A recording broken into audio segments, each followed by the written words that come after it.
దేవుని సంగమా దేవుడారా, మరి యొక్క ప్రాముఖ్యమైన సమయముగా సెప్పియ గేసిమా ఆదివారంలోకి ప్రవేశింపజేసిన దేవుడు. సెప్పియ అనగా 70, గేసిమా అనగా దినములు. 70 దినములు అనే అంకెను గుర్తు చేస్తూ ఈ పరిశుద్ధ విశ్రాంతి దినాన్ని దేవుడు మనకు అందించిన గొప్ప సమయం ఏమిటనగా పునరుత్థాన పండుగ, ఈస్టర్ పండుగ 70 రోజులు ఉంది అనేది ముందుగానే మనకు గుర్తు చేస్తూ సిద్ధపాటుతో నడిపిస్తున్న దేవాది దేవుడు. ఎందుకనగా ఆ పునరుత్థాన బలముతో యేసుక్రీస్తు వారి ద్వారా పొందుకున్న గొప్ప బాధ్యతను మళ్ళా మనం ప్రతి నిత్యం కూడా గుర్తు చేసుకునే సందర్భాన్ని ఈ సెప్పియ గేసిమా ఆదివారంలో మనం గుర్తు చేసుకున్న గొప్ప విధానం. తర్వాత వచ్చే 2 విశ్రాంతి దినాలు కూడా మనకి పునరుత్థాన పండుగ కొరకు సిద్ధపాటుగా ఉండాలని గుర్తు చేసే గొప్ప సమయం. కాబట్టి ఈ సెప్పియ గేసిమా ఆదివారంలో 3 లేఖన భాగాల ద్వారా దేవుడు ఎంతో ప్రాముఖ్యమైన వాక్యాన్ని మనం గుర్తు చేస్తున్నాడు. ఏమిటనగా మరి ఇర్మియా ప్రవక్త ద్వారా ఎంతో గొప్ప లేఖన భాగాన్ని మనకు అందిస్తూ, ఏమిటనగా ప్రవక్తగా తన పిలుపు, తన ప్రతిష్ఠిత జీవితము, తన పనుల గురించి దేవుడి నాగు మరి ఏర్పాటు చేసుకొని ఇశ్రాయేలు జనాంగం కొరకు సిద్ధపాటుతో నడిపించే గొప్ప విధానం ద్వారా మరి తల్లి గర్భంలో ఉన్నప్పుడే నేను రూపింపబడిన గొప్ప జీవితము ఇర్మియా ప్రవక్త విషయంలో దేవుడు గుర్తు చేసే గొప్ప విధానం. ఎందుకనగా గర్భంలో నేను నిన్ను రూపింపక మునిపే నేను ఎదిగితిని, నీవు గర్భం నుండి బయలుపడక మునిపే నేను నిన్ను ప్రతిష్ఠించితిని, జనములకు ప్రవక్తగా నిన్ను నియమించితిని. చూసారా, మరి ఒక్కొక్క మనిషిని దేవుడు ఏ రీతిగా ఎంచుకుంటాడో, ఏ రీతిగా ఏర్పాటు చేసుకుంటాడో ఆ ఇశ్రాయేలు జనాంగానికి గుర్తు చేసే గొప్ప లేఖన భాగం. మరి రోజు మనకు కూడా తెలియజేస్తూ మరి మనల్ని కూడా దేవుడు ఏదో ఒక ప్రత్యేకమైన వాటి కొరకు దేవుడు ఏర్పాటు చేసుకున్నాడు అని మనం తెలుసుకోవాల్సిన విధానంలో ఈ వాక్యాన్ని మనం గుర్తు చేస్తున్నాడు. ఇక పత్రిక పాఠ్య భాగంలో అపోస్తలుడైన పౌలు ద్వారా మరి ఎంత చక్కటి లేఖనాన్ని అపోస్తలుడైన పౌలు ఆ రోమా ఎథెన్సు సంఘం వారికి, ఎథెన్సు పట్టణం వారికి తెలియజేస్తున్నాడు. ఎందుకంటే వాళ్ళు మహా తెలివి గలవారు, మా తత్వశాస్త్రవేత్తలు. అలాంటి గొప్ప వారికి మరి ఈ యొక్క అపోస్తలుడైన పౌలు ఎంత చక్కగా వాక్యాన్ని బోధిస్తున్నాడు. ఎందుకంటే ఎంతో మంది అన్య దేవతలను ఆరాధించేవారు.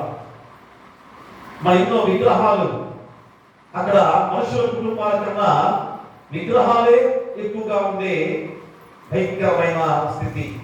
అలాంటి సమయంలో అపోస్తలుడైన పౌలు అక్కడ పరిచర్య చేసే విధానము ఎలా ఉంటుందో ఒకసారి ఆలోచన చేయండి. అలాంటిది అంత తెలివిగా ఆ దేవుని వాక్యాన్ని ప్రకటించే గొప్ప విధానంలో మరి మీకు తెలియని ఆ దేవుణ్ణి తాను నియమించిన ఆ మనుషుని మృతుల్లో లేపడం ద్వారా ప్రకటించబడే గొప్ప విధానం ద్వారా అపోస్తలుడైన పౌలు వారికి ఎంత చక్కగా వివరించి చెప్పే గొప్ప వాక్యం. అనగా ఏథెన్సు దేవతలను తొలగించి కొత్త దేవుడిని పరిచయం చేస్తూ ఈరోజు ఈ వాక్యాన్ని మనకు తెలియజేస్తున్నాడు. ఇక స్వార్థ పాఠ్య భాగంలో ఒక చక్కటి ఉపమానంతో దేవుడు ఎంత గొప్ప వాక్యాన్ని గుర్తు చేస్తున్నాడు. అనగా సామర్థ్యము, అవకాశము, వనరులు కలిగి ఉండి సద్వినియోగం చేసుకోలేకపోయిన ఒక వ్యక్తిని తృణీకరించిన సందర్భాన్ని మనకు తెలియజేస్తున్నాడు. అంటే ఒక సామర్థ్యము, అవకాశము, వనరులు కలిగి ఉండి కూడా సద్వినియోగం చేసుకునే వారి జీవితాలు ఎలా ఉంటాయో మనందరికీ తెలియజేస్తున్నాడు. అంటే మన జీవితాలు ఆ పరలోక రాజ్య మర్మముల గురించి, అనగా యజమానిగా చెప్పబడ్డ దేవుడు తన నమ్మిన విధేయులుగా ఉన్న వారికి సమృద్ధికరమైన జీవితాన్ని అందించే దేవుడు. మరి నమ్మని వారికి, అంటే అవిధేయతగా చూపే వారికి మరి నిశ్చయంగా తీర్పు ద్వారా నశింపజేసే విధానాన్ని కూడా ఈరోజు ఈ ఉపమానం ద్వారా గుర్తు చేస్తున్నాడు. మరి ఈ 3 లేఖన భాగాల ద్వారా చక్కటి అంశాన్ని దేవుడు ఈరోజు మనకు గుర్తు చేస్తున్నాడు. ఏమిటనగా నీకు ఇచ్చిన తలాంతును ఎలా ఉపయోగించుకుంటున్నావు అనే అంశంతో ఈ వాక్యాన్ని దేవుడు మాకు గుర్తు చేస్తున్నాడు. నీకు ఇచ్చిన తలాంతులను నీవు ఎలాగా ఉపయోగించుకుంటున్నావు అంటే ఈ 3 లేఖన భాగాల్లో చాలా ప్రాముఖ్యంగా మనకి ఇచ్చిన తలాంతు ఎలాంటి తలాంతు దేవుడు ఇస్తున్నాడు, ఎలాగిస్తాడు? నీ శక్తిని బట్టే కదా, నీ సామర్థ్యాన్ని బట్టే దేవుడు ఇచ్చే దేవుడిగా ఉన్నాడు. అలాంటప్పుడు నీకు ఇచ్చిన దాన్ని ఎలాగ సద్వినియోగం చేసుకోవాలి? అందుకనే ఈ యొక్క అంశం కూడా నీకు ఇచ్చిన తలాంతులు ఎలాగా ఉపయోగించుకుంటున్నావు. మత్తయి సువార్త 25వ అధ్యాయం 15వ వచనాన్ని మూల వాక్యంగా మనం చదువుకుందాం. అతడు ఒకరికి 5 తలాంతులను, ఒకరికి 2, ఒకరికి 1, ఎవరి సామర్థ్యం చొప్పున వారికి ఇచ్చి వెంటనే దేశాంతరము పోయెను.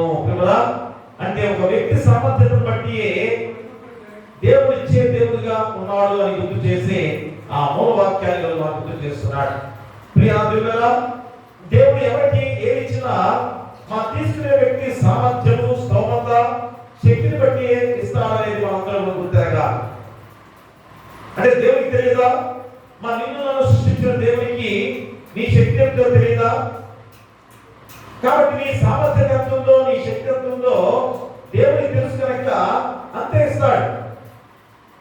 దేవు అప్పటికే అందించాడు, నాకేం ఇచ్చాడు అనే ఆలోచనలు ఈ రోజు కూడా మనం చేస్తున్నాం. అందుకనే ప్రతి ఒక్కరు కూడా ఈ వాక్యం ఈరోజు చాలా ప్రాముఖ్యమైన మాటగా మీ హృదయాల్లో భద్రపరుచుకోవాలి. ఎందుకంటే మరి ఇచ్చిన వాటి గురించి తప్పక లెక్క చూస్తాడు కూడా. ఎవరికి అందించాడో మళ్ళీ లెక్క చూసే దేవుడిగా ఉన్నాడు. ఖచ్చితంగా అడుగుతాడు, నీకు ఎత్తిచ్చాను కదా, మరి దాన్ని నువ్వు ఏం చేశావు? ప్రేమరా అది చూడండి, మత్తయి సువార్త 25వ అధ్యాయం 19వ వచనంలో చూడండి ఒకసారి. 19వ వచనంలో బహుకాలమైన తర్వాత ఆ దాసుల యజమానుడు వచ్చి వారి యొక్క లెక్క చూసుకొనెను. ప్రేమరా చూడండి, ఎందుకనగా ఇచ్చిన దాని గురించి ఆయన మర్చిపోయేవాడు కాదు. చూడండి, దేవుడు ఏదైతే ఇస్తాడో దాని గురించి మర్చిపోయేవాడు కాదు. ప్రేమరా కాబట్టి ఆయన ఇచ్చిన వాడు ఎందుకు ఇస్తున్నాడంటే తన కొరకు ఏదైనా సంపాదించి పెట్టమని. నీకు ఎందుకు ఇస్తాడు, ఎందుకు ఇచ్చాడు? మళ్ళా తిరిగి నువ్వు ఏదో సంపాదించి ఇక్కడ పెట్టమని, అంతే కదా. అంతేగాని నీ ఇచ్చిన దాన్ని ఓడిపోయిన దాన్ని నష్టపరుచుకునే వాడిగా ఇస్తాడా? ఎవరైనా ఇవ్వరు కదా. నీకు ఇచ్చిన దాన్ని మళ్ళా రెట్టింపు చేసి తిరిగి ఇచ్చేవాడిగా ఉండాల్సిన బాధ్యత ఈరోజు మనం గుర్తు చేసి గొప్ప విధానం. అదే 27వ వచనంలో కూడా చెబుతున్నట్టు అక్కడ, అట్లయితే నీవు నా సొమ్ము సావుల యొద్ద ఉంచవలసి ఉండేను. నేను వచ్చి వడ్డీతో కూడా నా సొమ్ము తీసుకుని అని చెప్పి చూడండి, యజమానికి లాభం చేకూర్చబెట్టవలసిందే అని ఖచ్చితంగా ఈరోజు గుర్తు చేస్తున్నాడు. యజమాని ఎందుకు ఇస్తాడు? మళ్ళా తిరిగి వడ్డీగా కలిపి ఇవ్వాలి కదా. ఎవరైనా వడ్డీకి డబ్బులు ఇచ్చారనుకోండి, ఏం చేస్తారు? వడ్డీ కూడా కలిపి మళ్ళా తిరిగి ఇచ్చేయాలి కదా.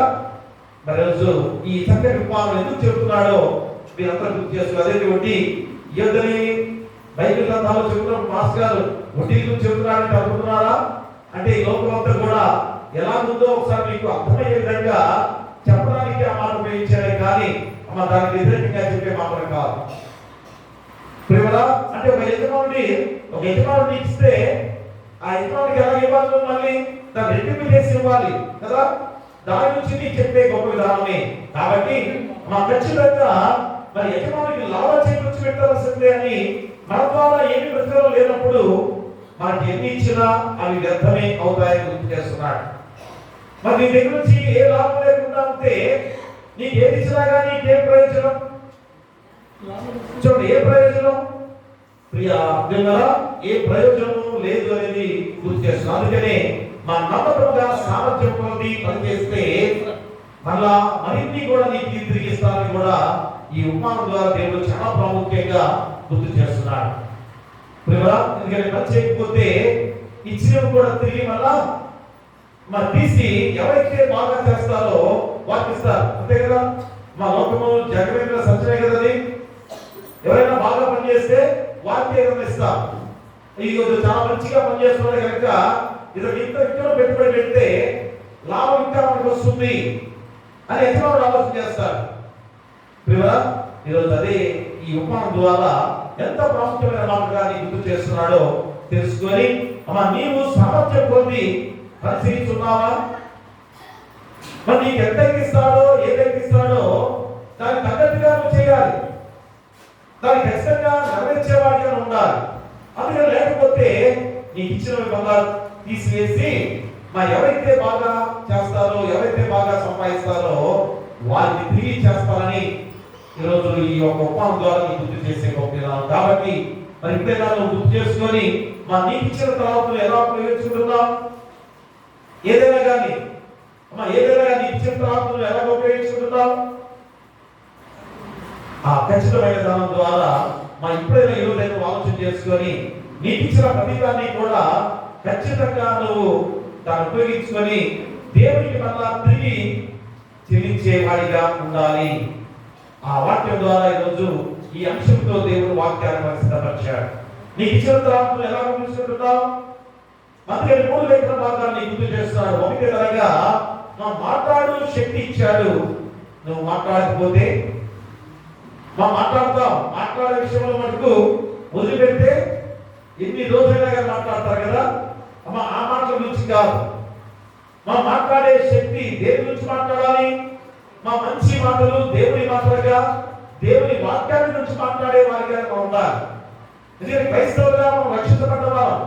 అంతేగాని ఊరక మాట్లాడమంటే ఉదయం మొదలు సాయంత్రం వరకు కూడా నిద్రపోయేంత వరకు కూడా మాట్లాడేవారు లేకుండా పోలేదు కదా. ఎంతసేపు మాట్లాడేవారు చాలా మంది ఉన్నారు. ఏంటి అవన్నీ కూడా ఎవరో ఒకరి మీద చెప్పడం కానీ ఏదో తప్పుడు మాటలు మాట్లాడటం కానీ అధిక దోషంతో మాట్లాడే మాటలు కదా. వాటి గురించి కాదు. మాట్లాడే శక్తి ఇచ్చిన శక్తి దేని గురించి మాట్లాడాలి? మాటలు లేని వారి మగవారి విషయంలో ఎంత ఆలోచించేది మీరు? మగవారి విషయంలో ఆలోచన చేస్తే ఎంత బాధపడతారు వారు మాట్లాడలేక. దేవుడి రోజు నీకు నాకు అందరికి కూడా ఈ మాట్లాడే శక్తి ఇచ్చినప్పుడు ఏం చేయాలి? నువ్వు మాట్లాడకపోతే ఏం చేస్తాడు దేవుడు? అదే మొదటి అంశం ద్వారా దేవుడు చెబుతున్నాడు. అదే ఇర్మియా గ్రంథంలో 1వ అధ్యాయం 6వ వచనాన్ని మనం చదువుకుందాం. అందుకు అయ్యో ప్రభువుకి యెహోవా చిత్తగించుము, నేను బాలుడనే మాట్లాడటకు నాకు శక్తి చాలదని నేను అనగా. చూడండి, అందుకు అయ్యో ప్రభువుకి యెహోవా చిత్తగించుము, నేను బాలుడనే మాట్లాడటకు నాకు శక్తి చాలదని నేను అనగా. దేవుడు సృష్టించిన ప్రవక్తగా ఇర్మియా దేవుడు ఏర్పాటు చేసుకున్నప్పుడు దేవుడికి తెలియదా? ఎవరిని ఏ పనికి ఏర్పాటు చేసుకోవాలో దేవుడికి తెలియదా? అది ఇక్కడ మనకి గుర్తు చేస్తున్నాడు. మాట్లాడటం నాకు శక్తి చాలని ఇర్మియా దేవుడితో చెప్తున్నాడు. లేక దేవుడితో చెప్తున్నాడు. చూడండి 5వ వచనంలో ఏమన్నాడు? యెహోవా వాక్కు నాకు ప్రత్యక్షమై ఇలాగు సెలవిచ్చాను, గర్భంలో నేను నిన్ను రూపింపక మునిపే నిన్ను రీతిని, నీవు గర్భం నుండి బయటపడక మునిపే నేను నిన్ను ప్రతిష్ఠించితిని, జనములకు ప్రవక్తగా నిన్ను నియమించితిని. దేవుడు ఖచ్చితంగా ఎంత గొప్ప మాటలు చెబుతున్నాడు చూడండి. మనల్ని ఏర్పాటు చేసుకున్న దేవుడు, నిన్ను ఎదిగిన దేవుడు, నిన్ను రూపింప చేసిన దేవుడికి తెలియదా? నీకు ఎలాంటి సామర్థ్యం ఉందో, నీకు ఎలాంటి శక్తి ఉందో దేవుడికి తెలియదా? అలాంటి దేవుడితోనే ఏమంటాడు? అయ్యో నేను బాలుడనే మాట్లాడడం నాకు శక్తి చాలదని నేను అనగా. ప్రియా దేవుడారా, కాబట్టి ఈ 5వ వచనంలో దేవాది దేవుడిగా చెప్పే ఆ మాటలు మనందరూ గుర్తు చేసుకోవాలి. ఎందుకనగా ఇర్మియా ప్రవక్తను దేవుడు ఏర్పాటు చేస్తున్నాడు. యెరూషలేము నుండి 3 మైళ్ళ దూరంలో ఉన్న ఉత్తరాన ఉన్న అనాతోతు అనే గ్రామంలో చెందిన వాడుగా ఈరోజు మనం గుర్తు చేస్తున్నాడు. ఇతను ఎవరు? హిల్కీయాను యాజకుని కుమారుడు. హిల్కీయాను యాజకుని కుమారుడు. ఇర్మియాను పేరుకు అర్థం ఏంటి? యెహోవా స్థాపించును. ఇర్మియా అనే పదానికి అర్థం ఏంటి? యెహోవా స్థాపించును. సెప్టియా జంతులో హిల్కియోస్, సెప్టియా జంతులో హిల్కియోస్ అనే పదంతో పిలిచే ఆ భాషలో, లాటిన్ భాషలో జెర్మియా లాటిన్ భాషలో జెర్మియా అని పిలుస్తారు, మరి తెలుగులో ఇర్మియా అని పిలుస్తారు. మరి దేవుడు దేని కొరకు ఏర్పాటు చేస్తున్నాడు? మా యూదా దేశం బహు ప్రమాదకరమైన పరిస్థితిలో ఉండగా చూడండి, యూదా జాతిని దేవుడు ఎంతగా గొప్పగా చేశాడు. యూదా వంశంలో వచ్చిన కృతాన్ని కూడా లేఖ భాగాలు తెలియజేసినప్పుడు ఈ యూదా జాతి ఎలా ఉన్నారు? బహు ప్రమాదకరంగా పరిస్థితుల్లో వారు జీవిస్తున్నారు. అంటే దేవుడు ఇర్మియాను ప్రవక్తగా పంపించి మరి ఏ రీతిగా వారిని దేవుని మార్గంలో నడిపించడానికి ఏర్పాటు చేస్తున్న ప్రవక్త. అలాంటి ప్రవక్తగా ఉన్న ఇర్మియాకి ఏ విభాగంలో ఏం చేయాలో దేవుడికి తెలియదా? అందుకని ఇక్కడ ఇర్మియా బాల్య దశలోనే దేవుని పిలుపును అందుకున్న గొప్ప విధానం. తన యవనకాల దశలో మా ప్రవచనాన్ని పరిచర్యలో ముందుకు సాగుతూ బలహీనులను పరికరాలు వారిని మరి ఎంతబడిన వారిని దేవుడు తన పరిశుద్ధ పరిచర్యకు మరి ఇన్నుటకు మరి ఎంత గొప్పగా ఈరోజు ఇర్మియాని దేవుడు ఏర్పాటు చేస్తున్నాడు. ప్రియుడా, అంటే ఎంత బలపరిచి తనకు శక్తివంతమైన సాధనాలుగా వాడుకునే దేవుడు ఈరోజు మనకు ఎంత గొప్ప దేవుడిగా తోడుగా ఉన్నాడో మనందరూ గుర్తు చేసుకోవాలి. ప్రియుడా, ముందుగానే అంటే దేవుడు ఎలాగ ఏర్పాటు చేసుకోవాలో, ఎవరిని ఎలాగా ఏర్పాటు చేసుకోవాలో ముందుగానే సిద్ధపరుస్తున్నాడు దేవుడు. మరి అందుకని మా మృదుత్వము ధైర్యం లేని ఇర్మియాను పిలిచి అసాధారణమైన ప్రవచన వాక్కులు ప్రకటించుట దేవుడు ఏర్పాటు చేస్తున్న దైవికమైన నిర్ణయమే. ప్రియుడా, మరి ఈరోజు నీకు కూడా మాట్లాడే శక్తి ఇచ్చాడు కదా. మనందరికి కూడా మాట్లాడే శక్తి ఇచ్చినప్పుడు నీ నోటి మాట ద్వారా ఏ పలుకుతున్నావు? ఏ విధమైన దేవుని వాక్కులు నీ నోటితో పలుకుతున్నావు?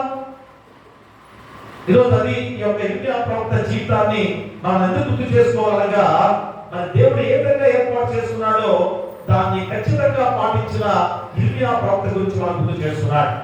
ఎందుకంటే వాడు ఇశ్రాయేలు జాతిగా దేవుడు మొట్టమొదటిగా నా స్వాస్థ్యంలో పిలవబడిన ఇశ్రాయేలు మా రెండుగా చీలిపోయింది. ఒకటేమో ఇశ్రాయేలు మరి యూదా అని రెండు దేశాలుగా విడిపోయి మా ఇశ్రాయేలు రాజ్యము ఉత్తర అశ్షూరీయుల చేత నాశనం గావించబడిన తర్వాత సుమారు 136 సంవత్సరాలు మా యూదా రాజ్యము నిలిచి ఉన్నది.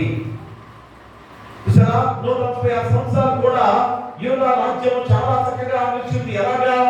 మా యూదులు విగ్రహారాధికులై దేవుని విడిచి పెట్టుటను అసహ్య కార్యములకు బానిసలై ఉండుటను గమనించి ఇర్మియా ద్వారా దేవుడు వారిని హెచ్చరిస్తూ దేవుడు ఏర్పాటు చేసుకున్న ప్రవక్తగా తెలియజేస్తున్నాడు.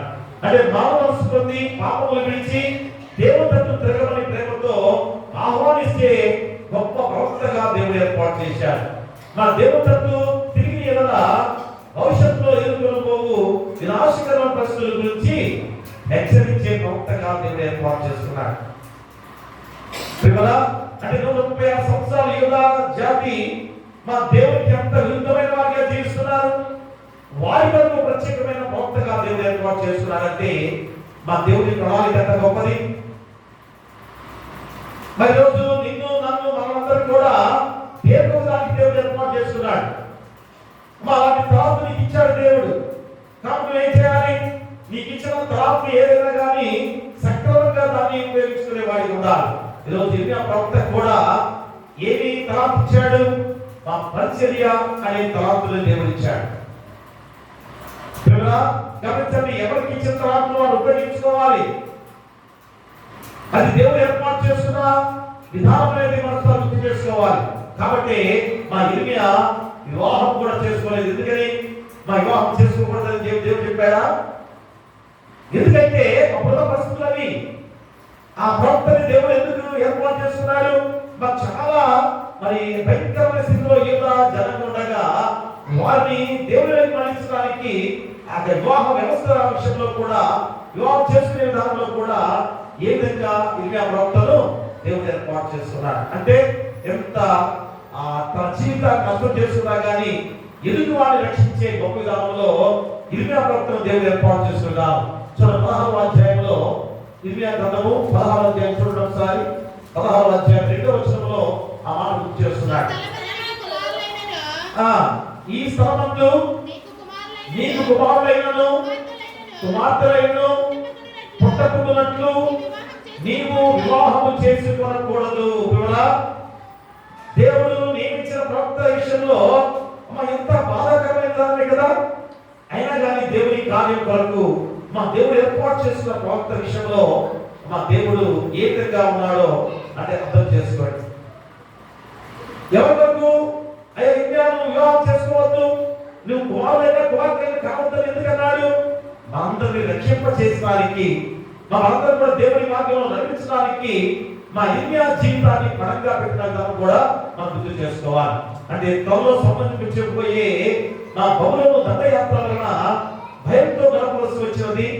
తన స్వస్థమైన అనాథోతును మన నుండి హత్య బెదిరింపులు ఎదుర్కోవాల్సి వచ్చింది. ఎంత భయంకరమైన పరిస్థితి!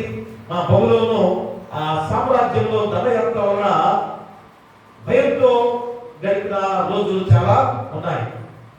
ఇంకా అనాథోతు గ్రామం నుంచి హత్య, నువ్వు ఎక్కువగా మాకు వ్యతిరేకంగా ఉన్నావు కనుక నేను చంపేస్తాం, ఎన్నో బెదిరింపులు వచ్చాయి. ఆ బెదిరింపులు ఇవన్నీ కూడా ఈ యొక్క ఇర్మియా ప్రవక్త ఎదుర్కొన్న ఆ భయంకరమైన విధానం. చూడండి, ఇర్మియా గ్రంథంలో 38వ అధ్యాయంలో 1 నుంచి 13 వచనాలు మనం ఇంటి దగ్గర చదువుకోండి, సమయం లేదు కనుక. ఇర్మియా జీవితాన్ని ఎందుకు గుర్తు చేసుకోవాలంటే దేవుడు ఏర్పాటు చేసుకున్న వారిని ఏ రీతిగా వారి జీవితం నష్టపోయినా కానీ ప్రజలను క్షేమంగా ఉంచడానికి ఏ రీతిగా దేవుడు ఏర్పాటు చేసుకున్నాడో మళ్ళా గుర్తు చేసేగా. అది ఇర్మియా గ్రంథంలో 35వ అధ్యాయము 1 నుంచి 13 వచనాలు కూడా చదువుకున్నప్పుడు ఇవన్నీ కూడా మనకి తెలియజేస్తున్నాడు. ఎందుకంటే చెరసాలలో బంధించినప్పుడు ఇరవబండాలు కూడా తగిలించి, ఇరవబండాలకు అర్థం ఏంటి? పెద్ద పెద్ద గుడ్లు, దానికి ఇరవ కుక్కాలు కట్టి కాళ్ళు కట్టేస్తారు, ఎక్కడికి వెళ్ళకుండా.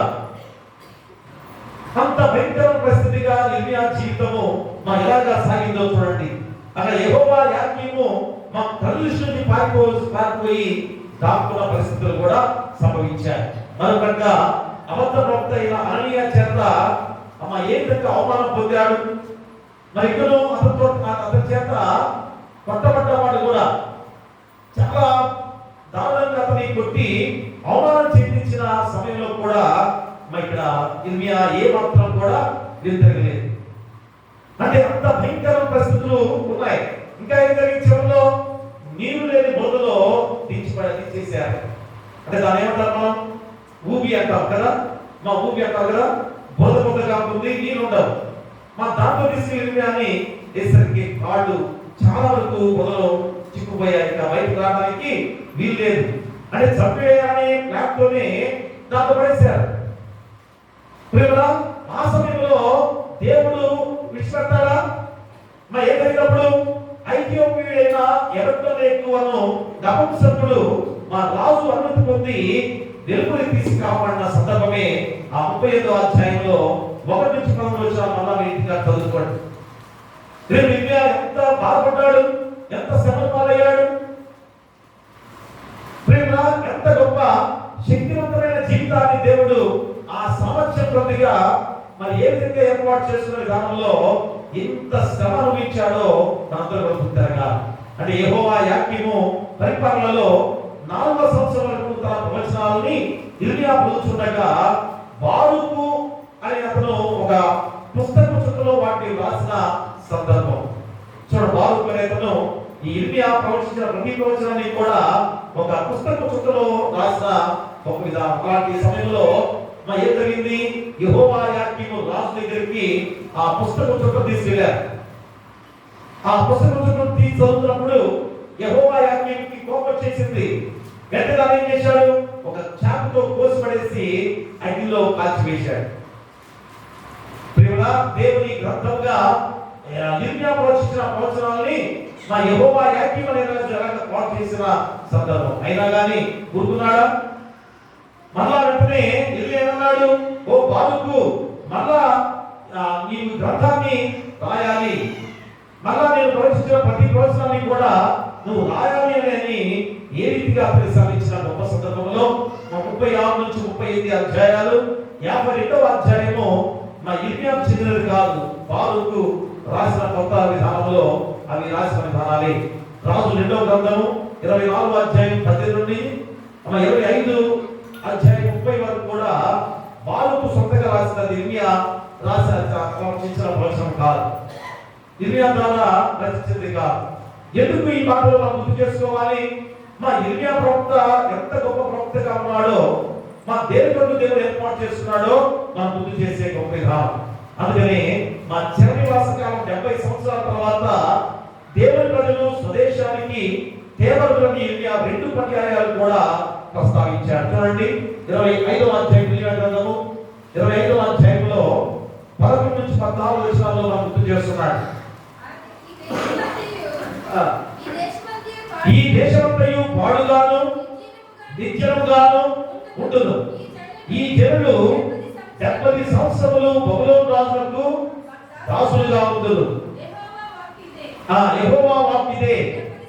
70 సంవత్సరములు గడిచిన తర్వాత వారి దోషమును బట్టి నేను బబులోను రాజును ఆ జనులను కల్దీయుల దేశము శిక్షించును. ఆ దేశం ఎప్పుడు పాడుకున్నట్లు నియమింతును. నేను ఆ దేశము గురించి సెలవించిన మాటలన్నీయు ఇర్మియా ఈ జనములన్నిటి గురించి ప్రకటింపగా ఈ గ్రంథంలో రాయబడినంతయు ఆ దేశం మీదకి రప్పించెదను. ఎలాగనగా నేను వారి క్రియను బట్టి వారి చేతి కార్యను బట్టి వారికి ప్రతీకారం చేయనట్లు అనేక జనములను మహారాజులను వారి చేత సేవ చేయించుకుందురు. చూడండి ఏ విధంగా వారిని రప్పించే ఆ గొప్ప విధానాన్ని 25వ అధ్యాయం 11 నుంచి 14 వచనాల్లో గుర్తు చేశాడు. మళ్ళా 29వ అధ్యాయంలో 10వ వచనంలో కూడా గుర్తు చేస్తున్నాడు. అలాగే దానియేలు గ్రంథంలో 9వ అధ్యాయం 2వ వచనంలో కూడా తెలియజేసే లేఖన భాగాలు. అంటే 70 సంవత్సరాల తర్వాత మా బబులోను చెర నుంచి 70 సంవత్సరాల తర్వాత మళ్ళా నా ప్రజల్ని నేను రప్పిస్తున్నాను, నా చెత్తకి ఆహ్వానించబోతున్నానని ఏ విధంగా శ్రమించిన గొప్ప మాటలు ప్రేమలా అంటే ముందుగానే తెలియజేయబడే గొప్ప లేఖనాలు ఇర్మియా ప్రవక్త ద్వారా ప్రవచించిన కొన్ని గొప్ప మాటలుగా మనం గుర్తు చేసే విధానం. అదే క్రీస్తు పూర్వం 640 నుండి 609 వరకు కూడా యూదాను పరిపాలించిన రాజుల్లో చివరివాడు యోషియా. మరి మంచివాడు. తన పరిపాలనలో 13 సంవత్సరాలు ఇర్మియా ప్రవక్త ప్రవచించిన గొప్ప విధానం. మరి క్రీస్తు పూర్వం 609లో ఇతను ఐగుప్తు నేరో ఫరో నెకో అతని చేత చంపించబడ్డప్పుడు ఇర్మియా ఏం చేశాడు? విలాప వాక్యాలు రాసిన సందర్భం. యోషియా రాజును చంపిన తర్వాత మా ఐగుప్తు రాజు ఫరో నెకో ద్వారా చంపించబడిన తర్వాత ఆ రాజు యోషియా రాజు విషయంలో విలాప వాక్యాలు రాసిన సందర్భం కూడా అందరూ గుర్తు చేసుకోవాలి. ఎందుకంటే ఇర్మియా గురించి మనం అందరం కూడా ఎందుకు ప్రాముఖ్యంగా తెలుసుకోవాలంటే తన జీవితాన్ని దేవుడు ఎలా ఏర్పాటు చేస్తున్నాడో, తన జీవితము నష్టపోయినా కానీ ప్రజల కొరకు దేవుడు ఏర్పాటు చేస్తున్న ప్రవక్తగా మనం తెలుసుకోవాల్సిన కాదు. అందుకే ఇర్మియాకు చక్కని మాట్లాడి నోరిచ్చింది దేవుడే కదా. మరి దేవుడి పని చేయటకు కారణాలు చెప్తున్నాడు. అయ్యా నేను బాలుడనే, నాకు మాట్లాడే శక్తి లేదే అని దేవుడితోనే చెప్తున్నాడు కదా. అందుకని దేవుడు అన్నాడు, అయ్యా నేను గర్భంలో రూపించింది నేనే, నేను సృష్టించింది నేనే, మరి నేను ఎందుకు నేను ఏర్పాటు చేస్తున్నా నాకు తెలియదా? కాబట్టి చాలా మంది ఈరోజు అదే అనుకుంటారు, అయ్యో నాకు సామర్థ్యం లేదు, నేను చేయలేదండి, ఆ పని నేను చేయలేదని అని అనుకుంటారు కదా. మన దేవుడు ఎందుకు ఏర్పాటు చేస్తున్నాడో, దేని కొరకు ఏర్పాటు చేస్తున్నాడో ఖచ్చితంగా ఆ పని నువ్వు చేయాలి. అందుకనే ఆ నిర్వాహకాండంలో 4వ అధ్యాయము 10 నుంచి 11 వచనాలు ఇంటికి చదువుకోండి. మా మోషే కూడా ఇలాగే చెప్పాడు కదా, అయ్యో నేను నోటి మాంద్యం గలవాడిని, అయ్యో నాకు మాట్లాడే శక్తి నాకు చాలదు, నది గలవాడిని, నేనగా ఇశ్రాయేలు జనాంగాన్ని ఐగుప్తు నుంచి ఎలా రక్షించగలను? మా దేవుడు తెలియదా? దేవుడు ఏర్పాటు చేసుకున్న మనుషుల విషయంలో దేవుడికి తెలియదా? అలాంటి సందర్భాన్ని కూడా మళ్ళా మనకు గుర్తు చేస్తున్నాడు. ఏమన్నాడు? మానవునికి నోరిచ్చింది నేను మోగవానిగా చేయనందుకు మనం సంతోషించాలి. ఈరోజు ఇంత చక్కటి మాట్లాడే శక్తి ఇచ్చాడంటే నువ్వేం చేయాలి? దేవుని మాటలే మాట్లాడాలి. మా వేరే మాటలు మాట్లాడుతున్నారు బాగానే కదా, ఎంతసేపు మాట్లాడమని మాట్లాడతారు. అవి కాదు, నీకు ఉపయోగపడే మాటలు మాట్లాడాలి, లోకానికి ఉపయోగపడే మాటలు మాట్లాడాలి కానీ ఏదో మాట్లాడేసి మన ఎలాంటి దోషాలు తెచ్చుకునే వారికి మనం తెలుస్తున్నామో ఆలోచన చేసుకోవాలి. అందుకనే ఇక్కడ నీ నోటికి శక్తి ఇచ్చేవాడు ఆయనే అని మళ్ళా గుర్తు చేస్తున్నాడు. యెషయా గ్రంథంలో 6వ అధ్యాయం 6వ వచనంలో చూడండి. యెషయా గ్రంథము 6వ అధ్యాయం 6వ వచనంలో, అప్పుడు ఆ శరాపులలో ఒకడు తాను బలిపీఠం మీద నుండి కాలుతో తీసిన నిప్పును చేతపట్టుకొని నా ఎదుటికి ఎగిరి వచ్చి నా నోటికి దాన్ని తగిలించి, చూడండి దేవాది దేవుడు ఏ రీతిగా నువ్వు మాట్లాడాలో శ్రమిస్తున్నాడు. నువ్వు ఏదేదో మాట్లాడుతున్నావు, ఈ లోకపరమైన మాట్లాడుతున్నావేమో, మా దేవదూతల చేత ఆ నిప్పుని మా పెదానికి తాగించి దేవుని మాట్లాడే మాటలుగా ఉండాలి అని ఈరోజు చెబుతున్న గొప్ప సందర్భం. అలాగే అపోస్తలుల కార్యాలు 4వ అధ్యాయంలో చూడండి ఒకసారి. అపోస్తలుల కార్యాలు 4వ అధ్యాయంలో 18 నుంచి 20 వచనాలు చదవండి. అప్పుడు వారిని పిలిపించి, మీరు యేసు నామమును బట్టి ఎంత మాత్రమును మాట్లాడకూడదు, బోధింపకూడదని వారికి ఆజ్ఞాపించిరి. అందుకు పేతురును యోహానును వారిని చూచి, దేవుని మాట వినుటకంటే మీ మాట వింటా దేవుని దృష్టి న్యాయమా? మీరే చెప్పుడి. మేము కన్న వాటిని విన్న వాటిని చెప్పగా ఉండలేమని వారికి ఉత్తరించింది. చూసారా, మా దేవుడు నాకు మాట్లాడే శక్తి ఇచ్చింది. దేనికి? దేవుని గురించి మాట్లాడే గొప్ప అవకాశం. మా ఈరోజు నీకు ఇచ్చింది కూడా దాని బట్టే కదా. మా దేవుడు నిన్ను నన్ను ఎంతగా రక్షింపజేశాడు దేవుడు. కాబట్టి మరి నీవు ఈ దేవుని మాట మాట్లాడుతున్నావా? చెడిపోయే విధంగా మాట్లాడుతున్నావా? ప్రియ దేవుడా, చిన్నప్పటి నుంచి దేవుని మాటలు మాట్లాడకుండా మా చెడుగా మాట్లాడే విధానంలో మీ బిడ్డల విషయంలో ఎన్నోసార్లు చూస్తుంటారు కదా. ఉదాహరణకి బావలు కానీ మామలు కానీ మా ఏ విధంగా చెడు మాటలు మాట్లాడుతుంటే ఇంకా ఎంకరేజ్ చేస్తుంటారు కదా. మరి భలే మాట్లాడే కదా, ఆ బూతు మాట్లాడే వల్ల మాట్లాడు. మా దానికి ఆ బావ కానీ మామ కానీ వారి యొక్క సిస్టర్స్ ఉంటారు కదా, సిస్టర్ కదా. తల్లి ఏమవుతుంది, వారి సిస్టర్ ఎవరు ఉంటారు, చక్కగా నవ్వుకుంటుంటుంది తల్లి. అదే నా కొడుకు ఎలా మాట్లాడుతున్నారని చెప్పి నవ్వుకుంటుంటారు. నా తమ్ముడు కానీ నా యొక్క అన్న కానీ చెడగొడుతున్నాడే నా బిడ్డలు అనుకోరు. సో మేము ఎంత భయంకర విధానంలో బిడ్డల్ని ఏ రీతిగా మనం చెడు మార్గంలో నేర్పిస్తున్నాం, చెడు మార్గంతో నేర్పిస్తున్నాం. అందుకే ఇక్కడ మాట్లాడే శక్తి ఇచ్చాడు దేవుడు. ఏం మాట్లాడుతున్నాడు? దేవుని మాటలు మాట్లాడే శక్తిని ఇచ్చాడు. కానీ ఈరోజు మనం ఎలాంటి మాటలు మాట్లాడే వారిగా ఉన్నామో ఒకసారి ఆలోచించేయండి. కాబట్టి దేవుని మాట్లాడే శక్తి, ఆ మాట్లాడే మాటలు దేవుని మాటలే ఉండాలి. ఇక రెండోదిగా మనం చూస్తే వినగలిగిన శక్తి ఇచ్చాడు, లేకపోతే మాట్లాడే శక్తి ఇచ్చాడు. మాట్లాడకపోతే ఏమవుతుందో ఇరియా ప్రొఫెషన్ మనం గుర్తు చేసుకున్నాం. ఇప్పుడు వినగలిగిన శక్తి ఇచ్చాడు, వినకపోతే చూడు అపోస్తలుల కార్యాలు 17వ అధ్యాయం 32వ వచనాన్ని మనం చదువుకుందాం. ఆ ముద్ర పునరుద్ధానం గురించి వారు విన్నప్పుడు కొందరు అపహాస్యం చేసిరి, మరి కొందరు దీనిని గురించి నీవు చెప్పునది ఇంకొకసారి విందుమని చెప్పింది. చూడండి, అపోస్తలుల పౌలు ప్రభువుని గురించి పునరుద్ధానం గురించి చక్కగా వివరిస్తుంటే ఎథెన్సు పట్టణ స్థలాల్లో కొందరు నువ్వు చెప్పినది ఇంకొకసారి విందుమని చెప్తున్నారు. ఎందుకంటే ఇక్కడ ఆసక్తిగా వినకపోవటం. మా దేవుని మాట్లాడేసరికి నిద్ర వస్తుంది కదా. మా దేవుని వాక్యాన్ని చెప్పినప్పుడు నిద్రపోతారు.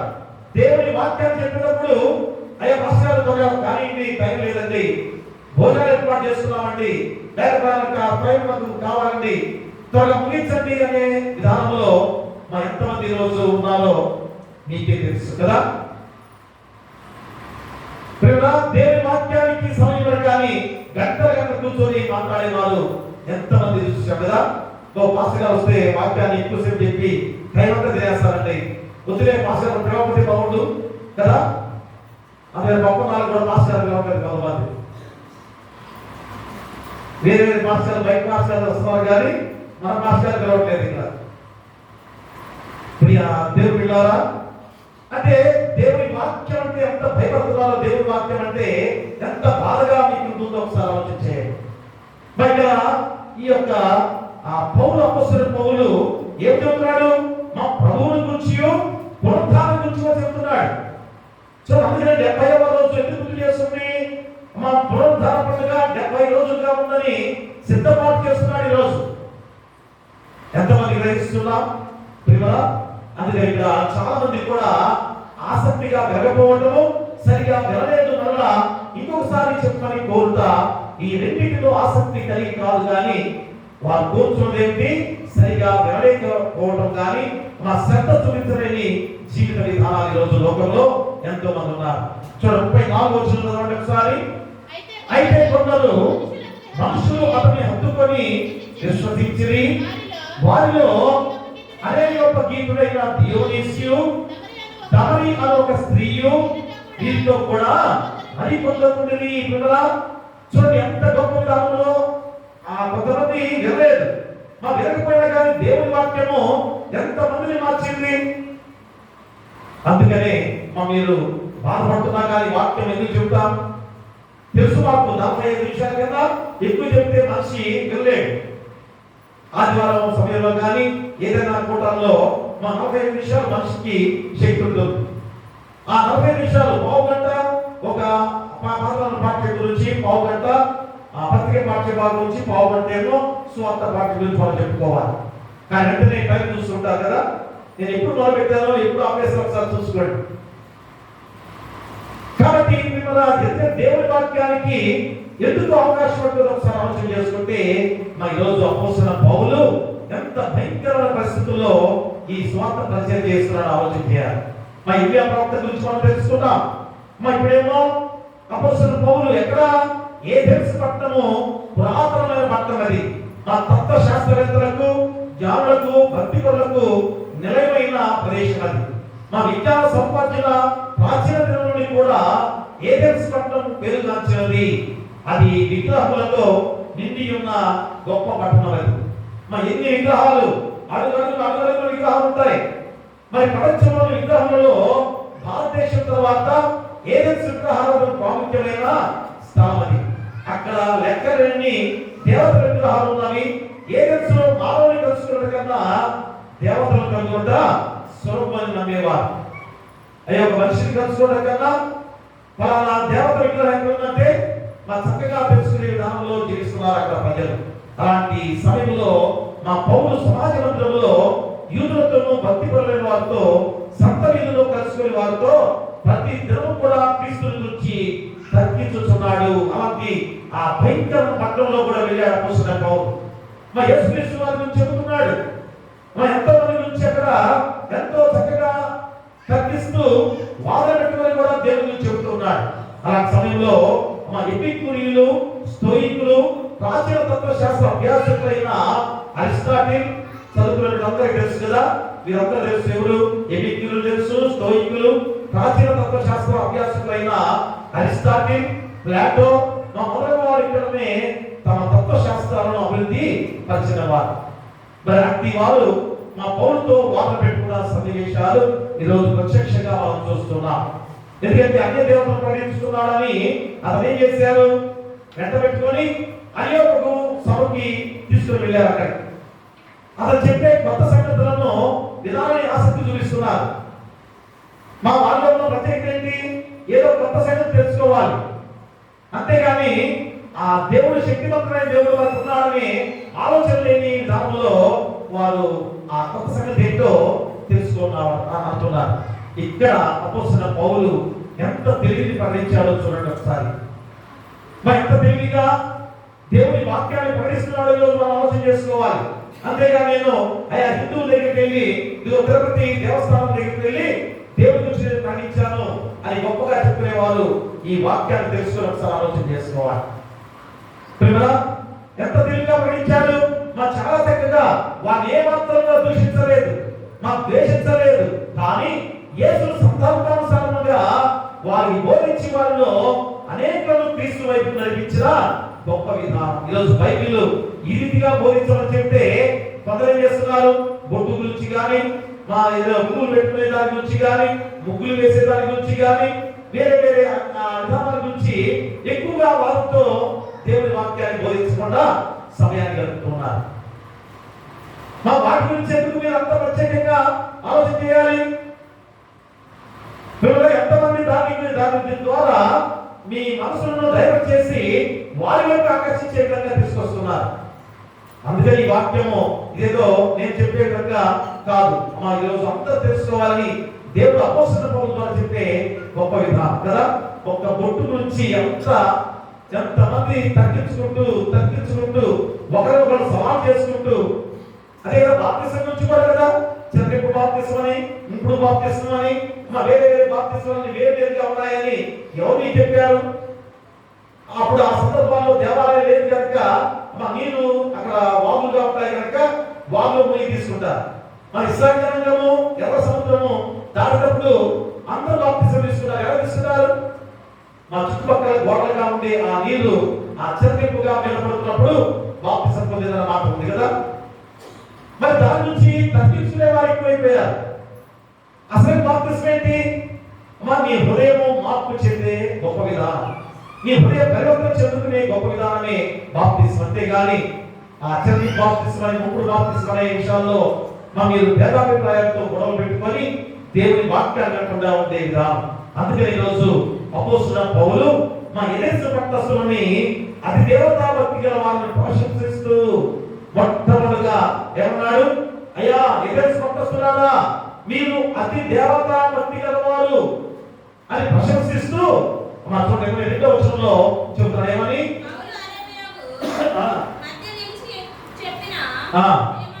ఏమనగా ఎఫెసు వారులారా, మీరు సమస్త విషయంలో అతి దేవతా భక్తి గలవారైనట్లు నాకు కనబడుతున్నది. నేను సంచరించు మీ దేవతా ప్రజలను చూస్తుండగా ఒక బలిపీఠము నాకు కనబడెను. దాని మీద తెలియబడిన దేవునికి అని వ్రాయబడి ఉన్నది. కాబట్టి మీరు తెలియక దేని యందు భక్తి కలిగి ఉన్నారో దానిని నేను మీకు ప్రస్తుతపరుచుతున్నాను. చూడండి ఎంత చక్కగా తెలివిగా అపోస్తలుడు పౌలు తీసుకొచ్చాడు చూసారా. వారు అన్ని దేవతలను ఆడబెట్టారు, తెలియబడిన దేవుడని కూడా ఒక బలిపీఠాన్ని ఆడబెట్టారు. అక్కడ వచ్చాడు అపోస్తలుడు పౌలు, అయ్యా మీరు అన్ని దేవతల విగ్రహాలు ఉన్నాయి, ఇదిగో ఈ బలిపీఠం మీద తెలియబడిన దేవుడు రాశారు. ఆ తెలియబడిన దేవుడి గురించి నేను చెబుతున్నాను. ఆయన శక్తివంతమైన వాడు, ఆయన పునరుద్ధాన శక్తితో మనందరి వల్ల తిరిగి లేపే శక్తివంతమైన దేవుడు. ఆయన తీర్పు కూడా తీర్చే దేవుడుగా ఉండబోతున్నాడని ఆ సందర్భంలో మొత్తం చెప్పేశాడు యేసుక్రీస్తు వారి గురించి. మా పునరుద్ధానంగా లేస్తాడని చెప్పాడు, తర్వాత తీర్పు కూడా ఉంది, జాగ్రత్త అని కూడా హెచ్చరిక చేశాడు. చూసారా ఎంత గొప్ప వాక్యాన్ని వారికి చెప్పిన గొప్ప సందర్భంలో చాలా మంది అయ్యా మళ్ళా చెప్పు అని, కొంతమంది ఇదే దాన్ని వినలేక దాన్ని వారి హృదయంలోకి ఎక్కించుకోలేక ఆ మాటలు వేసేవారు చాలా ఉన్నారు. కానీ వాళ్ళు కొంతమంది అరేపే గీతుడైన దియోనీషియు, దమని అనే ఒక స్త్రీయు, వీరితో కూడా మరి కొందరు ఉండేది. చాలు కొంతమంది అయినా మార్పు చెందారు. వారి ద్వారా చివరికి ఎఫెసు పట్టణం అంతా కూడా దేవుళ్ళలోకి వచ్చిన గొప్ప సందర్భాన్ని మనం గుర్తు చేసుకోవాలి కదా. అంటే ఎఫెసు పట్టణంలో కూడా క్రైస్తవులు వచ్చారంటే ఎంత ఆశ్చర్యం. కాబట్టి నిలగలిగే శక్తి ఉన్నప్పుడు ఏం చేయాలి? ఖచ్చితంగా వినాలి. మా దేవుని సమయం ఈ రోజు ఇంత అవకాశం వచ్చినప్పుడు ఏం చేయాలి? దేవుని వాక్యాన్ని వినేవాడిగా ఉండాలి. ఇక చివరిగా మూడోదిగా మనం చూస్తే మా దేవుడు పనిచేయ శక్తి ఇచ్చాడు, చేయకపోతే మాట్లాడే శక్తి ఇచ్చాడు, మాట్లాడకపోతే వినగలిగే శక్తి ఇచ్చాడు, వినకపోతే మూడవది దేవుడు పనిచేయ శక్తి ఇచ్చాడు, చేయకపోతే ఏమవుతుందో మత్తయి సువార్త 25వ అధ్యాయంలో 16వ వచనాన్ని మనం చదివినట్లయితే 5 తలాంతులు తీసుకున్న వాడు వెళ్ళి వాటితో వ్యాపారం చేసి మరి 5 తలాంతులను సంపాదించను. చూడండి ఈ యొక్క ఉపమానము మనందరూ గుర్తు చేసుకోవాలి. తలాంతులు అనగా ఏంటి? రోమపత్రికలో ఒకసారి మా తలాంతులు అనగా రోమపత్రికలో 12వ అధ్యాయంలో 6 నుంచి 8 చదవండి.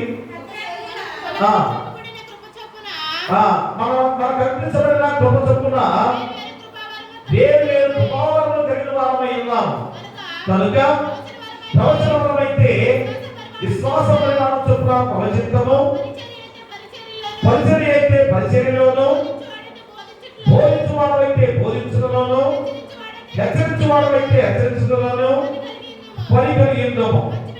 ఖర్చుపెట్టువాడు శుద్ధ మనసుతోనూ, పై విచారణ చేయువాడు జాగ్రత్తతోనూ, కలిగించువాడు సంతోషముతోనూ పని జరిగించవలెను. చూడండి, ఎలాంటి పరిచర్య మా తలాంతుగా దేవుడికి ఇచ్చాడు. మా ప్రవచన వరమైతే విశ్వాస ప్రమాణం చొప్పున ప్రవచిస్తాము. ఆ ప్రవచన తలాంతు నీకు ఇచ్చాడు దేవుడు. మా బోధించువాడైతే బోధించు తలాంతు దేవుడు నీకు ఇచ్చాడు. అందుకని ఈరోజు మా ముగ్గురు వ్యక్తుల్లో ఒక వ్యక్తికి ఏమో 5 తలాంతులు ఇచ్చాడు, ఒక వ్యక్తికి ఏమో 2 తలాంతులు ఇచ్చాడు, ఒక వ్యక్తికి ఏమో 1 తలాంతు ఇచ్చాడు. మరి 5 తలాంతులు ఇచ్చిన వాడికి ఏం చేశాడు? మరొక 5 తలాంతులు సంపాదించాడు కదా. రెండో వాడు 2 తలాంతులు ఇచ్చేవాడు మరొక 2 తలాంతులు సంపాదించాడు. ఎందుకు ఇచ్చాడు? ఎందుకు ఇచ్చాడు చెప్పండి? సామర్థ్యము. నీకు ఎంత శక్తి ఉంది, మనం ఎంతగా చేయగలవో దేవుడికి తెలియదా? ఇదిగో ఇర్మియాకి ఇలాగుండా ఉన్నాడు కనుక ఇర్మియాకి ఈ యొక్క ప్రవక్త అనే తలాంతు దేవుడు ఇచ్చాడు. పౌలు ఇదిగో ఇలాంటి శక్తి ఉంది కనుక పౌలుకు ఇలాంటి తలాంతు ఇచ్చాడు. నీకు ఇలాంటి పనులు కాబట్టి నీకు యొక్క తలాంతు ఇచ్చాడు. కాబట్టి మనం దాన్ని చూసి అయ్యో వాడికి ఎంత ఇచ్చాడే, నాకు 1 ఇచ్చాడని అసూయ పడకూడదు. దేవుడికి తెలియదా నీకు ఏమి ఇవ్వాలో, ఎంత ఇవ్వాలో దేవుడికి తెలియదా? అదే ఇస్తే మా 5 తలాంతులు సంపాదించిన వాడు ఏం చేశాడు? 5 తలాంతులు సంపాదించాడు. యజమానులు వచ్చాడు, అయ్యా ఏం చేశావు? ఇదిగోండి 5 తలాంతులు 5 తలాంతులు సంపాదించాను. చేతులు పెట్టేసరికి అలా నమ్మకమైన మంచి దాసుడా, ఈ కొంచెంలో ఇంతమంది మంచి పని చేశావు కనుక ఇదిగో ఈ 14 తలాంతులు నీ దగ్గర ఉంచుకో, నాలో పాలిభాగస్తులు కమ్మని చెప్పాడు. ఎంత ధన్యత! మా దేవుల్లో పాలిభాగస్తులు అర్థమైంది. పరలోక రాజ్యంలో దేవుడితో సహవాసులుగా ఉండబోతున్నా. మా 2 తలాంతులు ఇచ్చిన వాడు కూడా మా 2 సంపాదించాడు. ఇదిగో బహు నమ్మకమైన దాసుడా, ఈ కొంచెంలో నమ్మకముగా ఉన్నావు కనుక ఈ 4 తలాంతులు ఎంచుకో, నాతో పాలిభాగస్తులుగా ఉండు. కానీ 1 తలాంతు తీసుకున్న వాడు ఎంత అసూయపడ్డాడు, యజమాని మీద కోపడ్డాడు. చూసారా, సమాధానం లేని జీవితం. ఈరోజు మనం కూడా అలాంటి అసూయ, దేవుడిపై కోపడటం ఖచ్చితంగా ఉంటుంది కదా. అయ్యో వాడికి అంత బాగా ఉన్నాడు, వాడికి ఏంటి అంత లక్షలు ఆస్తుంది, లేక అంత గొప్ప స్థితిలో ఉన్నాడు, నాకేంటి ఇలా ఉంది, దేవుడు ఏంటి నన్ను ఎలా చేశాడని కోపట్లేదా? ఈరోజు 1 తలాంతులో ఉన్నవాడు అలాంటి వాడే. మా అసూయ పడ్డాడు, మొట్టమొదటిగా దేవుడిపై కోపడుతున్నాడు. ఎంత తలాంతు అంటే ఏంటి? ఒక్కసారి చూడండి, తలాంతు అంటే ఎంత గొప్పదో నీకు గుర్తు చేస్తున్నాడు. తలాంతు అనగా ఎంత? 3600 రూపాయలు. అంటే 6000 రోజుల పని యొక్క జీతం అన్నాడు. 6000 రోజుల పని యొక్క జీతం అనగా సుమారు ఒక వ్యక్తి 20 సంవత్సరాలు సంపాదించగలిగిన సంపాదన. మరి తలాంతును దేంతో కొలుస్తారు? మా బరువుతో కొలుస్తారు. తలాంతు దేంతో కొలుస్తారు? బరువుతో కొలుస్తారు. ఎలాగా? ఆ తలాంతు అంటే 34 కేజీలు అని అర్థం.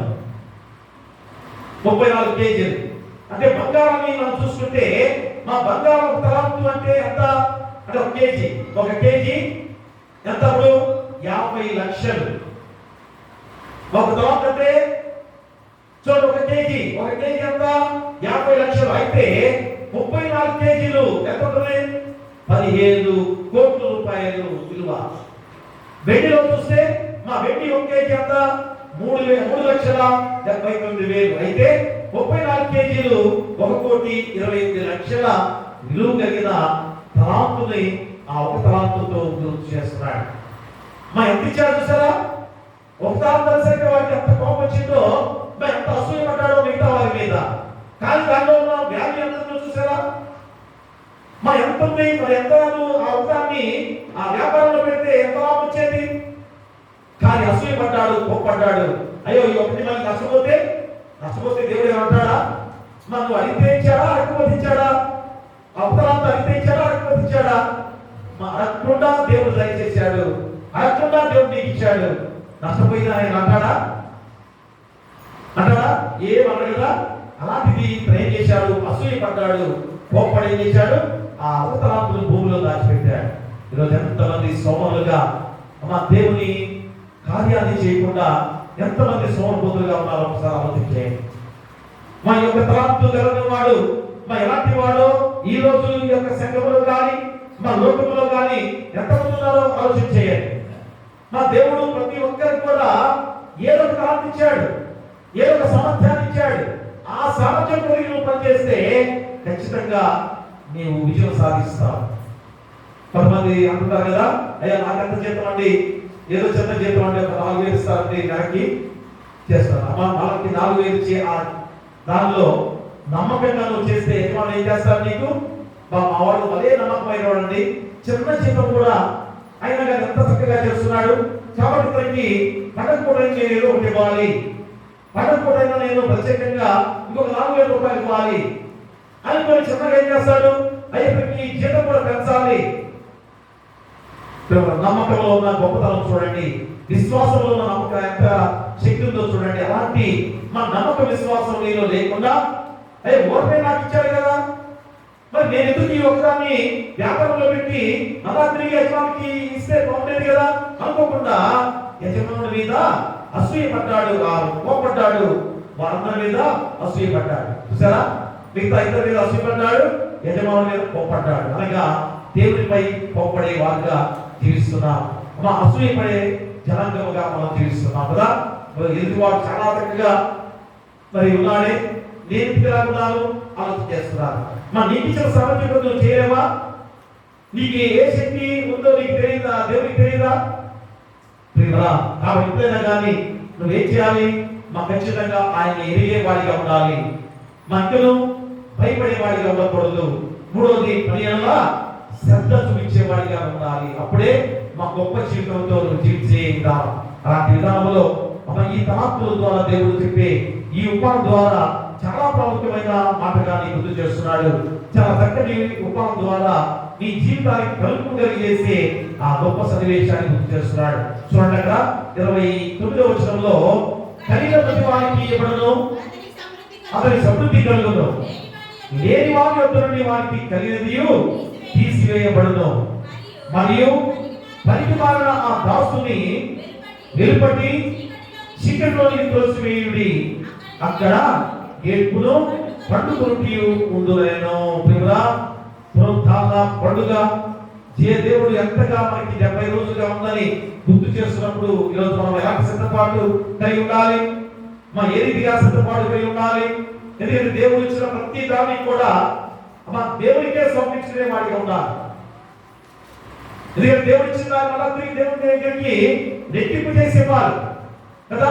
మనం ఏడుస్తున్నాం, ఒకప్పుడు తెలియకుండా ఉన్నావు, ఇప్పుడు అన్ని తెలుసుకొని కూడా తిరిగి రెట్టింపు జీవితంతో దేవుని దగ్గర సమర్పించుకునే వాడిగా ఉండవద్దా?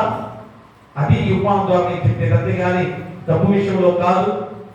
లేకపోతే ఏదో ఒక యజమానుడు ఏదో భావించాడు కనుక తిరిగి రెట్టింపు చేయాలని అనేది విషయంలో కాదు. నీ జీవితం ద్వారా దేవుడు నేను ఎంతగా రక్షింపజేశాడు, ఉచితమైన కృపతో నిన్ను రక్షించాడు. కాబట్టి నువ్వు రెట్టింపు జీవితంతో దేవుని విశ్వసిస్తూ దేవుని దగ్గరికి వెళ్ళేవాడిగా ఉండవద్దా? దేవుని సమర్పించుకోవద్దా? అలా సమర్పించుకోకపోతే భయంకరమైన తీర్పు కూడా ఉన్నది. అగ్ని ఆరదు, పురుగు చావదు. కాబట్టి పునరుత్థాన బలాన్ని, శక్తిని దేవుడు నీకు అందించుండగా నీ జీవితాన్ని ఈ రోజు గుర్తు చేసుకొని 70 రోజులుగా ఉండాలి గుర్తు చేస్తున్నా ఈ సత్య కేసిమ ఆదివారం ద్వారా అయినా కానీ నీ జీవితాన్ని మార్చుకొని, అయ్యో నా జీవితాన్ని ఇంత గొప్పగా చేసిన దేవునికి నేను ఏ విధంగా సమర్పించుకోవాలి, రెట్టింపు జీవితంతో దేవుని దగ్గర నా జీవితాన్ని సమర్పించుకోవాలనే విధానంలో జీవించే బిడ్డగా ఉండి చక్కగా నీకు ఇచ్చిన తలాంతును ఎలాగా ఉపయోగించుకుంటున్నావు అన్న ప్రశ్నకి జవాబుగా ఈ రీతిగా నువ్వు చెప్పాలి. ఏమని మాట్లాడే శక్తి ఇచ్చాడు కనుక దేవుని మాటలనే మాట్లాడేవాడిగా ఉండాలి. వినగలిగే శక్తి ఇచ్చాడు, ఏ వినాలి? దేవుని వాక్యాన్ని వినేవాడిగా ఉండాలి.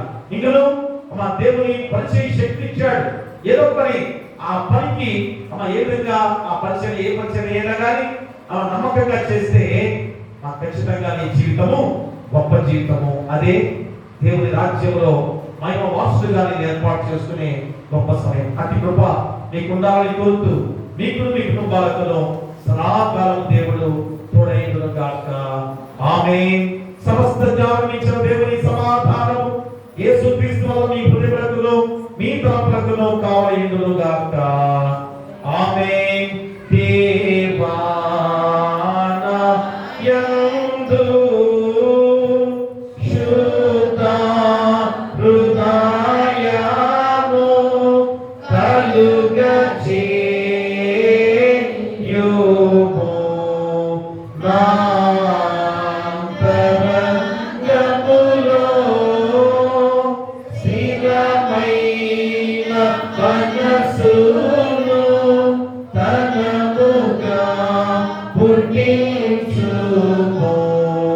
నీ సన్నిధానములో